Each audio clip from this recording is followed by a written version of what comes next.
Hey, what's up guys? Welcome back to the Bryce Bros. At the moment we're in Thailand, but today we're going to be telling you the story of how our dad almost went to jail in India. Before we begin, please remember to like, subscribe and share the video.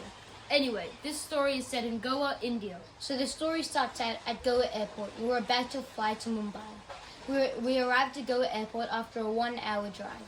We start by checking in our bags and then we get to security. The security section of Goa Airport was crowded and disorganized. We all get through security, but that's when our dad's bag gets stopped. The security guard starts looking in his bag for his headlight, but at the time we didn't know what the security guard was looking for. Then our dad showed the security guard our GPS tracker, which was our first big mistake. The security guard, not knowing what it was, asked us to explain. After our dad tried to explain what the GPS tracker was for 5 minutes, the security guard took us to the corner of the room where it was a little bit less chaotic. When we got to the corner of the room, there were lots more security guards and other people that worked at the airport. Basically just a lot more people who we had to explain what it was to. You're probably wondering what the GPS tracker is yourself. Well, it's black and about the size of this. We can't show you the real thing because spoiler alert, they ended up taking it from us. The GPS tracker just tracks where we go and where we move. It uses cellular data from the device it is connected to, and it doesn't use satellite connection. It is basically the same as a GPS on everybody's phone, and it has been found in all the airports we've been to, even the ones in India. Also, it is not banned, and it doesn't say it's banned anywhere. Even on Smart Traveler, it only says that satellite-connected devices are banned, and it doesn't say anything about GPS trackers. What is banned is satellite devices, but as I said earlier, this is not a satellite device. Anyway, after a couple more minutes, the security guard's boss came. Let's just call him boss.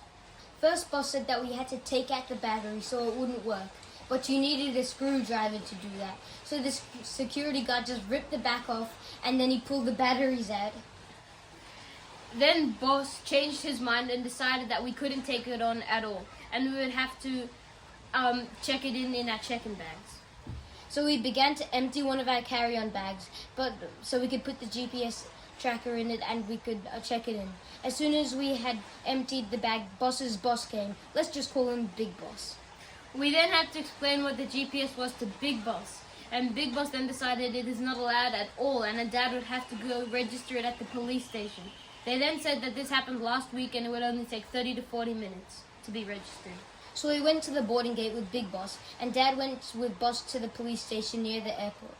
Big Boss said that if we missed a flight, it wouldn't matter because he would just put us on the next one. After 20 minutes, Big Boss came back to the boarding gate and told us that our dad wouldn't be done at the police station in time for the flight. He also said that the next flight was at 11 p.m., which was in 8 hours, and there would be an additional fee. So we asked him how much. Turned out that it was 2,500 rupees or 50 Australian dollars per person. We have put some other currency translations below. Anyway, there's a lot of money. That was a lot of money, so we called our dad to discuss if us three should get in the flight without him.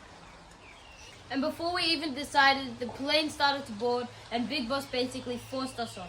As soon as we got on our flight, we immediately regretted going to Mumbai without him. That was our second big mistake. Now our dad was only going to arrive at our hotel past 1 a.m. in the morning.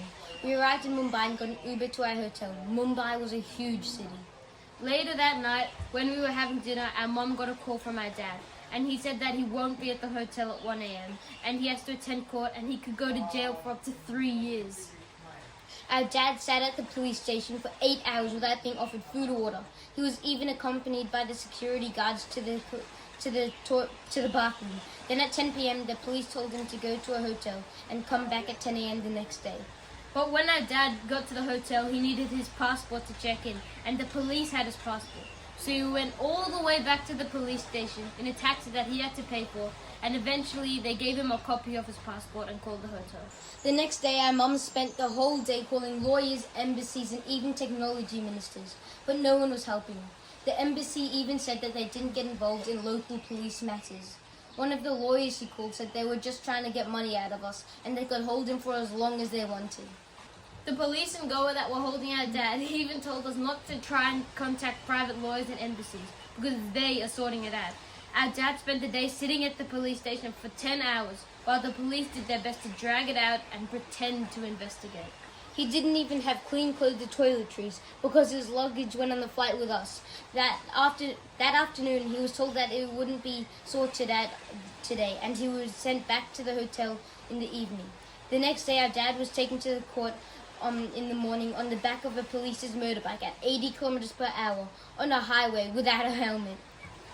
When he got to court, after a few hours wait, they said that the computers were not working and they couldn't register his case. The judge also said he was busy and that there may not be even time to see him. Then he was taken back to the police station on the bike. At the police station, the police said that he had to pay them 50,000 rupees, otherwise they wouldn't take him back to court. We had a non-refundable flight from Mumbai to South Africa the next day, which the police knew about, so our dad was pretty desperate to get to Mumbai. So since he had no other choice, he agreed.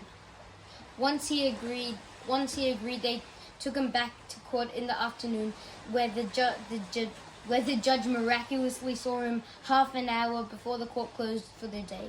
Eventually, the judge fined him 2,000 rupees and he was free to go. But first, he had to pay the police. The police took him to a jewelry store to pay the 50,000 rupees, but the credit card didn't work. They then took him to multiple different shops where the card didn't go through, until eventually they took him to a petrol station, where the card worked and the cashier gave the police 50,000 rupees in cash. That night, our dad arrived in Mumbai, and we saw him when he arrived at about 1 a.m. Only about 7 hours before he had to be at the airport, so he didn't see any of Mumbai. Oh, and if you were wondering, we disputed the transaction for 50,000 rupees the next day, but it's been 2 months and the transaction still hasn't been reversed. So that's the story of how our dad almost went to jail and got extorted out of money by the corrupt police and lawyers in India. Well, thank you guys so much for watching the video. Remember to like, subscribe, and share the video. See you next time.